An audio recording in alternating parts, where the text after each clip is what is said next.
ցեղասպանության ժխտողական քաղաքականության հետևից ձեզ համար ցեղասպանությունը փաստ է, փաստ չէ, ինչպես եք վերաբերվում առհասարակ այս քաղաքականությանը։ Չէ, ցեղասպանությունը դա փաստ է, փաստը ոչ թե միայն հայ ժողովրդին, այլ նաև 30 եւ ավել պետություն ճանաչել են ցեղասպանությունը եւ դա փաստ է, մենք չենք կարող սա ժխտենք եւ այսօրվա ժողովրդի ներկայությունը դրա մասին է խոսում։ Դենք որ առաջիկայում պատրաստում եք ընտրություններին, ձեր շանսերը ինչպես եք գնահատում։ Դե գիտեք, այսօր այդ շանսերի մասին չխոսենք, եկեք այս թեմայով խոսենք։ Ես ավելի լավ ձեզ ավելի սրա հետ կապված օրինակներ եմ բերում, որ ցեղասպանություն եղել է, չէ՞։ Ասենք թե օրինակ են բերում այլ պետություններ, հետո հաշտվել են։ Հա, եղել են պատմության մեջ այդպիսի բաներ, բայց Թուրքիան մինչև այսօր չի ճանաչում, չի ուզում,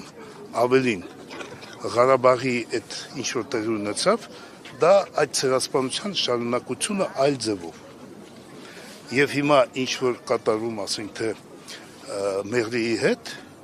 դա նույն ձևի, ինչ խնդիր է լուծում Օսմանյան Թուրքիան ցեղասպանության ժամանակ։ Նա ուզում էր ստեղծել միատարր պետություն, որը տեղավորվում էր փանթուրքիզմի գաղափարի մեջ։